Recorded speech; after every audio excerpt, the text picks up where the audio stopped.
Next, ladies and gentlemen, Natasja Visser. I love this young lady. She's amazing to me. She's a certified live on purpose coach and established her own coaching practice on the foundation of positivity. Throughout her career, she has specialized in working with children, teenagers, and families. She has developed expertise in teen parenting, conflict resolution, especially in the context of healthy sexuality. Ladies and gentlemen, Natasja Visser. So excited about you being here, Natasja. Thank you so much. Thank you so much. Natasja, it's all yours. Thanks, Michael. Now, the big SEX, yes. So like David said in the beginning about the technology has changed our teenagers' world, so has sex also sort of changed due to this technology and everything that has changed in our teenagers' world. It is not the same as when we were young. The average age of a teenager being exposed to pornography is between the age of 8 and 10. That's scary because if you have a teenager in your house now, the chance that they have been exposed to pornography and sexting is quite high. And you might think, oh no, my teenager is still innocent, he doesn't know anything. And when people hear what I do for a living and they ask me, what do you do? And I say, no, I talk to teenagers about sex and with parents about sex. They say, oh, I should do that. That's also one of the things that's on my list to do. So people tend to approach the talk with like I did, they learn to swim, tick. They learn to read, tick. They can walk, tick, you know. It's like, okay, and now the talk, tick. I did the talk. And I want to tell you and say, this is not the case at all. You need to change your view, how you see and how you approach the talk. So I'm going to give you 3 things to wonder about just today. And then we're going to ask the panelists what they think about this. So first, I want to challenge you to start with the end in mind. It's not just one tick off your list. Why do you want to talk to your child about sex? Have you ever thought about why you want to talk to your child about sex? That's quite important because your reason will dictate the direction you're going to take when you start the conversation. And it's important because it's not just about the plumbing lessons, where the parts go. It's about their decisions. Otherwise, nobody will freak out about this so much. It's about the decisions they make when it comes to sex. Second one is I want to encourage you to start the conversation with your teenagers, especially with your teenagers, with questions. Now, I love Phil Jones' approach to selling. Okay, this is a sales pitch. But what he says is when you start with a question leads to conversation. Conversation leads to relationship, and relationship leads to opportunity to sell. And you want that opportunity to sell some ideas of good decision making your children want one day. So I want to encourage you to start with a good question, open question with your kids. And then the last tip I want to send you away with is shoulder to shoulder conversation. I love this approach. So we tend to, okay, I'm going to sit down and have to talk. Don't do that. Set yourself up for success and have the conversation in the car on the way somewhere. That shoulder to shoulder conversation. You can focus on the road and you can start a nice open question like, what do you think about love?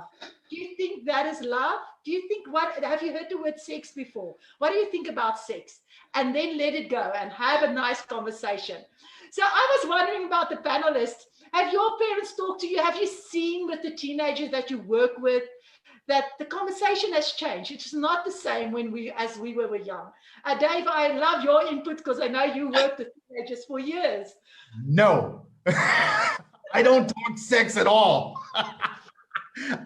You know what, Natasja, I was so pleasantly surprised when I found out what you did for a living. I was so just intrigued by the fact that you talk to parents and kids about sex. And it's not like we're not having it. It's not like that's not what we're meant to do, right? We procreate. And it's so healthy, I think, for parents to be able to go to somebody and say, hey, look, when do I, how do I, the shoulder to shoulder, ask questions. All of this stuff is not something that I did with my kids, and they're 25 and 26 now. And so I would have loved to have someone bestow some of that advice on me when I was a young parent. And I know everybody's thinking, well, there's no way he has 25 and 26-year-old kids when he looks 25. And I assure you, I'm not 25, I'm 29. but it's so awesome. I really like the discussion question, shoulder to shoulder. Natasja, what age do you think parents need to have this discussion with their kids? I love that question, and the people are going to freak out when I say, but it's actually at age 2, because we think it is one conversation when they reach teenagers, and that's my whole point. The conversation, if you want this conversation to be positive, you need to start early. The earlier you start, the more comfortable you are and more comfortable your child will be. Now, what do I mean by age 2? Age 2 means you just start by using the correct words for their body parts. Then you set yourself up as comfortable as possible to start the conversation. Then you're going to move on as they grow older. They're like 5, 6, where does babies come from? And then when they're 10, how does the sperm get to the egg? That's the scary part. And then as they go along and ask more questions, you are building up the conversation. It's a continuous conversation, because all the conversations when parents reach me, it's negative. They've seen porn, they did sexting, they caught them in the party doing something that they shouldn't have. And now they say, no, don't do this, don't do that. And it's negative.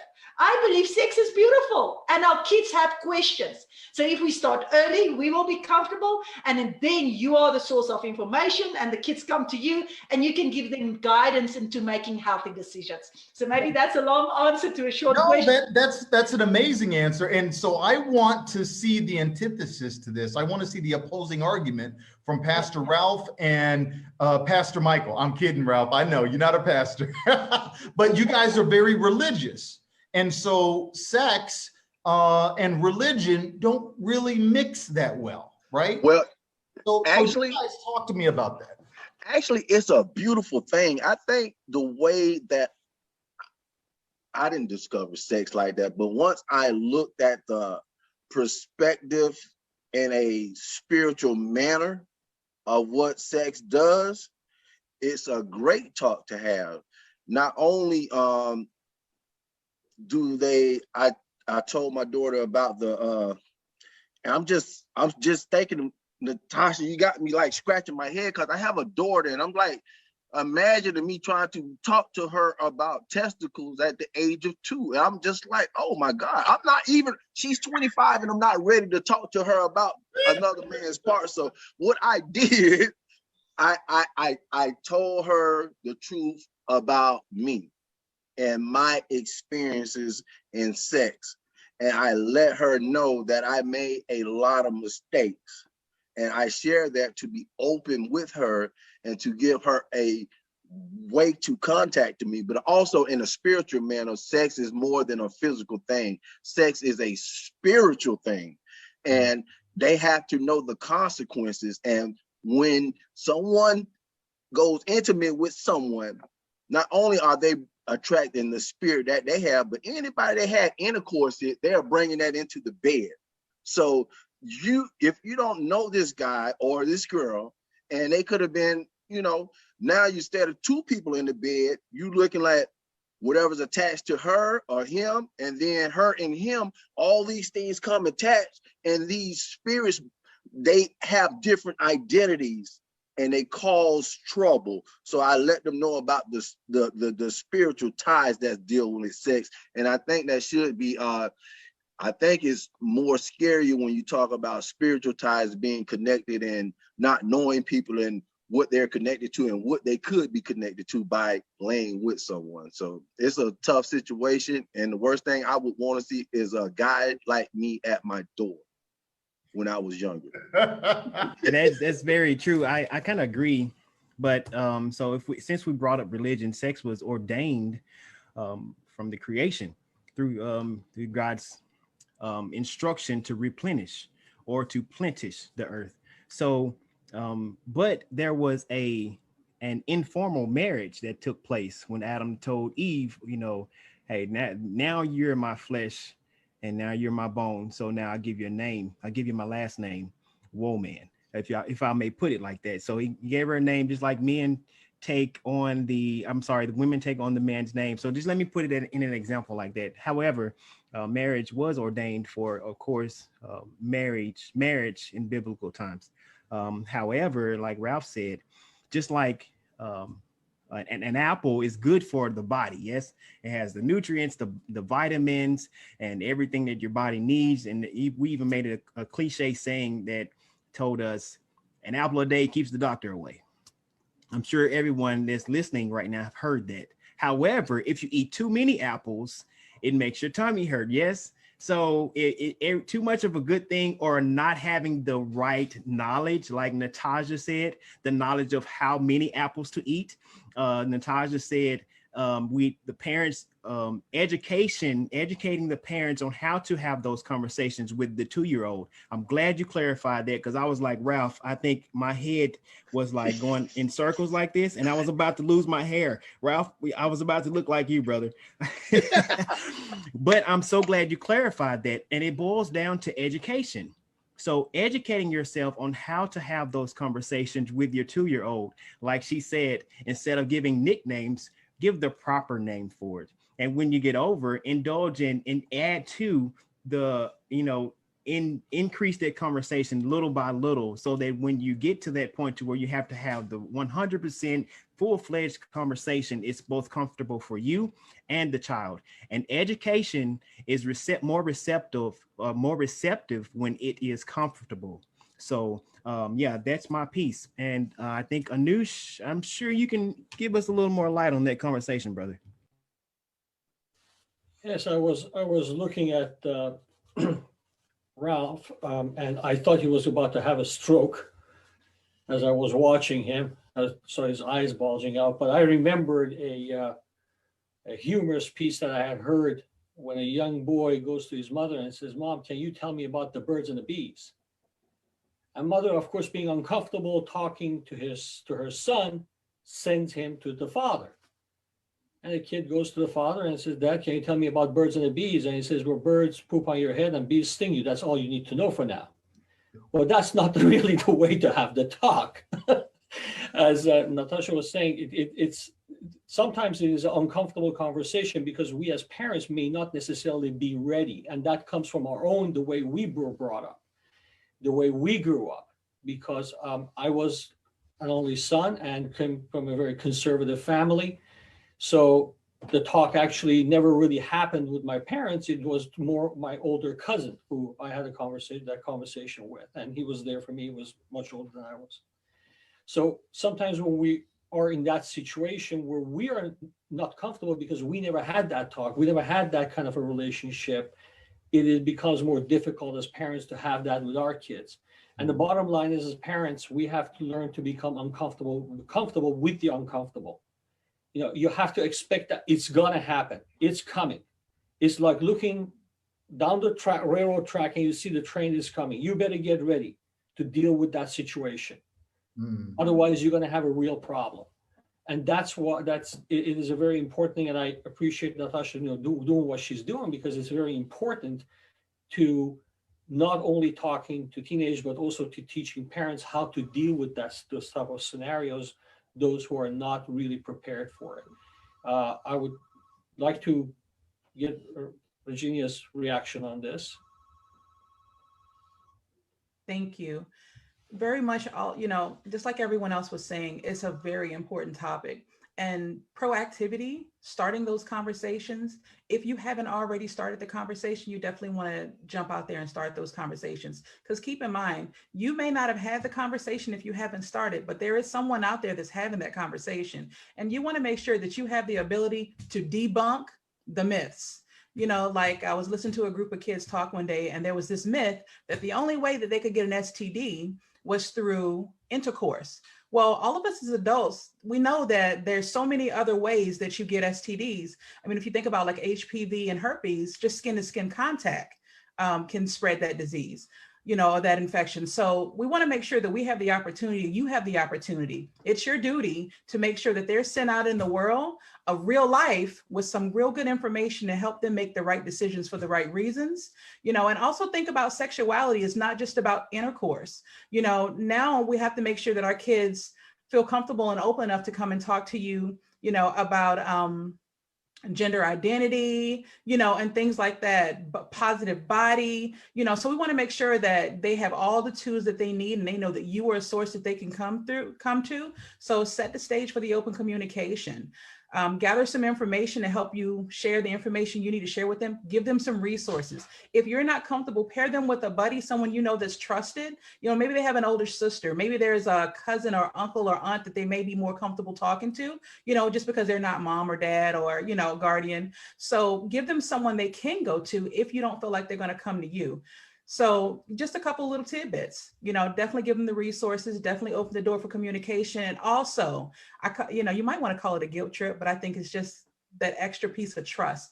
Let them know that you trust that they're going to make the right decision. So when it comes time for them to think about that decision they're getting ready to make, they're going to think back in the back of their mind, they trust me to make the right decision. So I got to make sure I do the right thing here. And that's all I have. Want to pass it back on to Ralph? Nope. No, I'll take. I just let me close up real quick because I want to belabor this just a little bit. So I think that all of these points are extremely important and poignant. Something that I want to make sure everybody knows is Natasja does this for a living. She's a professional at this. So as parents, don't be afraid to reach out and even have a one-on-one conversation without your teen and say, hey, you know what, Natasja, I have some questions about ... I'm sure you're available, right? Yes, I'm available. I love helping parents out, and I know they are so scared. And maybe just to encourage them to start the conversation, to get to know where your child is, because actually we are so scared to start the conversation. We're not sure what they know and don't know. So maybe just do a check-in and say, what do you know? What do you don't know? Just get where your child is. And then focus on, I like what Daniel said, is whatever you focus on, grow. And what do we focus on as parents when we think about sex? Don't do it. Don't get pregnant. Don't get STD. No. So when we focus on all that negativity, we're going to get negative results. So I want to encourage you to say, okay, why should you wait? Why should your child make wise decisions? Give them a good reason, okay? And that soul ties that Ralph were referring to, that's fantastic knowledge to give children. It's not just physical, it's spiritual as well. So start with good, healthy conversation and the consequences of watching pornography, that dopamine and testosterone and vasopressin and all those hormones, they make a big cocktail in your brain if you start very early, and that's going to affect you later. So don't just say no. I normally tell teenager, listen, it's no for now. It's not no forever. And maybe one little religion thing that I want to add is sex was God's idea. In the beginning, the first instruction God gave was go and have babies. That was God's first instruction. So it's his idea. So nowhere in the Bible says God is against sex. He's against the misuse of sex. Yes. So let's inspire our kids to use their sexuality and make wise decisions and not just focus on the no. And start the conversation positively. And maybe just for everybody now that's a little bit freaked out, do a check-in, ask a nice question for your kids, and then move on from there. And then if you don't know what to say, it's okay. You know what? That's a good question. Can I get back to you and get some help? Can I get back to you on that? All right, Mike Nelson, over to you guys. These were great topics that we were discussing here.